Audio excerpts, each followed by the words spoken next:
This is one of the last leather cases Apple ever made. It's an umber brown iPhone 14 Pro leather case from 2022 with that premium leather finish, precise cutouts, and MagSafe compatibility. And just 1 year later, Apple completely discontinued it, along with every other leather product they made. No more leather cases, no more leather watch bands, no leather wallets, nothing. Instead, they replaced everything with something called FineWoven. And if you were online at all in late 2023, you probably saw the reactions, which raises a pretty interesting question. Why would Apple kill off one of their most popular accessories? The leather cases were beloved, they aged beautifully, they felt premium, and people bought them year after year without any complaints. So what happened? Was this actually about the environment like Apple claimed? Or did they just mess up and replace a great product with something nobody wanted? Let's go back and figure out why Apple's most iconic iPhone accessory quietly disappeared. If you've been buying iPhones for a while, you probably remember when Apple's leather cases first showed up. It was 2013, right alongside the iPhone 5S and 5C. And honestly, at the time, it felt like a pretty bold move. Apple had always made cases, but they were usually silicone or basic plastic bumpers. Nothing that really screamed premium. But then they dropped these leather cases in colors like beige, black, blue, brown,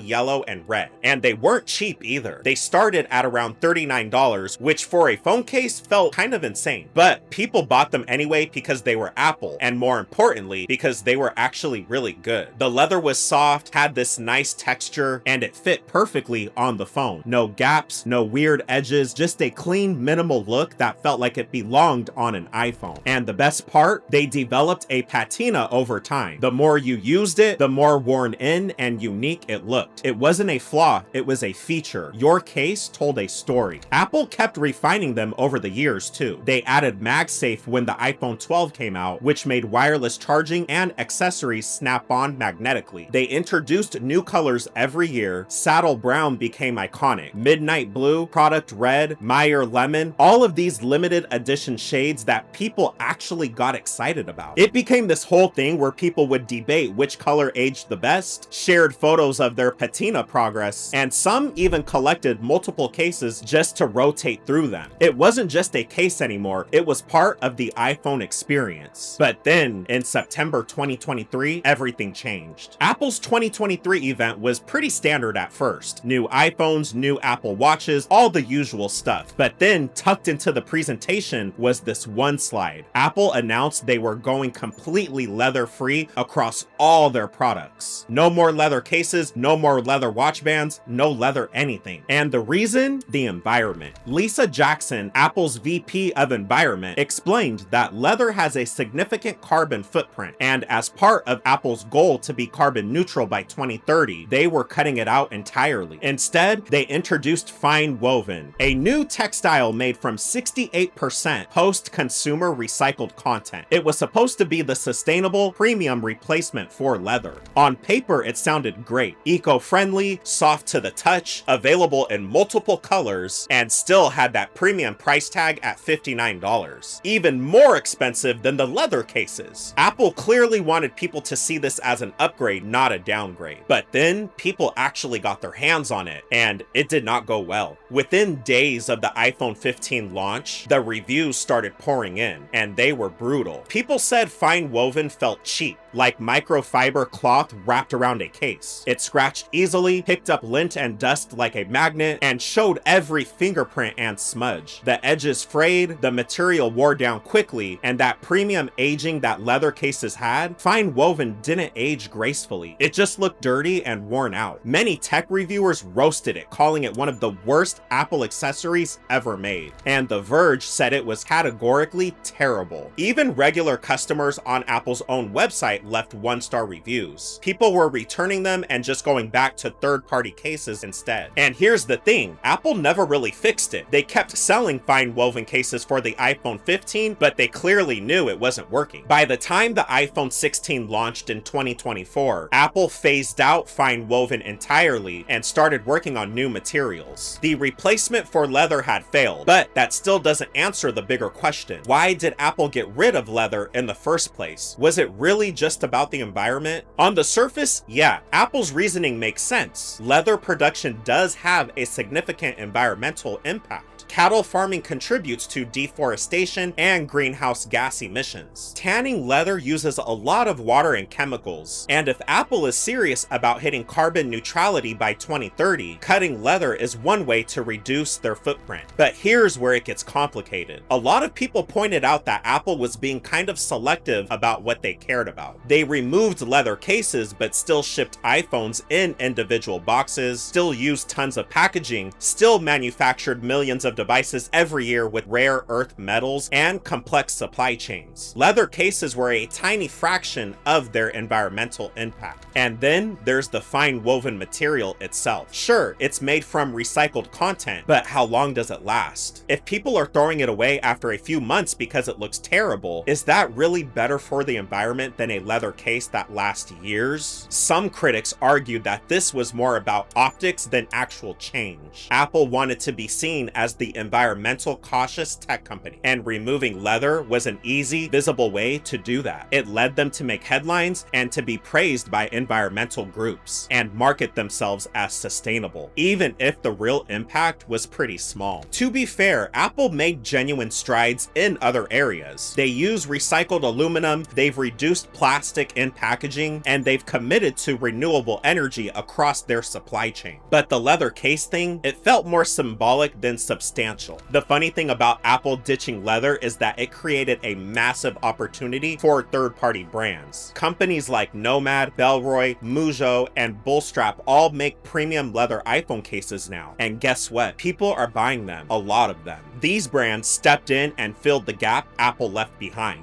They offer the same high quality leather, the same patina effect, and in many cases, better designs than Apple ever made. Some even undercut Apple's old prices. And because Apple isn't competing in that space anymore, these companies are thriving. So in a weird way, Apple removing leather didn't make leather cases go away. It just meant Apple wasn't the one selling them anymore, which makes you wonder if the whole environmental argument really held up, or if Apple just didn't want to deal with the criticism and potential PR issues around animal products. But the story doesn't quite end there. When Apple launched the iPhone 17 in September 2025, they tried again, this time with something called TechWoven. And yeah, you could see the panic in that decision. FineWoven had been such a disaster that Apple basically had to come up with something new fast. TechWoven is made from 100% recycled polyester using a jacquard loom weave, and Apple positioned it as a more durable, refined alternative. It launched in 5 colors for the iPhone 17 Pro and Pro Max, including blue, purple, sienna, green, and black, still priced at that same $59 mark. And honestly, the reception has been complicated. Early user feedback suggests it's a big improvement over FineWoven, with people praising the grippy back, actual aluminum buttons instead of fabric covered ones, and better overall build quality. Some users describe it as having a satisfying tactile feel that's different from smooth cases, and initial durability tests show it handles water and scratches better than FineWoven did, but it's still not perfect. Reviews point out that the TechWoven fabric only covers the back of the case, while the sides are made of somewhat cheap feeling plastic. Durability tests also revealed that if the coating gets damaged, the case can still stain permanently underneath. And even positive reviews admit it's not as premium feeling as leather was. So where does that leave us? Apple tried to replace leather, failed spectacularly with FineWoven, and now TechWoven is basically them trying to find a middle ground. It's better, sure, but it's also clear that Apple still hasn't figured out how to truly replace what made leather cases so beloved in the first place. So looking back, why did Apple really discontinue their leather cases? Honestly, it's probably a mix of reasons. The environmental push was real. Apple is clearly trying to position itself as a leader in sustainability, and removing animal products helps with that narrative. But it was also a calculated move that looked better on paper than it played out in reality. They underestimated how much people loved the leather cases, and they overestimated how good FineWoven would be as a replacement, and they didn't account for the fact that people don't just want eco-friendly accessories. They want accessories that actually work well and feel premium. The leather cases weren't discontinued because they were bad products. They were discontinued because Apple made a corporate decision that prioritized messaging over user experience. And when the replacement flopped, they were kind of stuck. They couldn't bring leather back without looking like hypocrites. So instead, they're just quietly moving on and hoping people forget about the whole FineWoven era. At the end of the day, Apple's leather cases are gone, and they're probably not coming back, but the demand for them never really went away. It just shifted to other brands. What do you think? Do you miss Apple's leather cases? Or do you think they made the right call going leather free? And if you're still rocking one of those saddle brown or umber cases with that perfect patina, honestly hold on to it, because those things are basically vintage now. Also, if you made it this far, subscribing to the channel would be amazing. And with that, thanks for watching. I'll see you in the next video.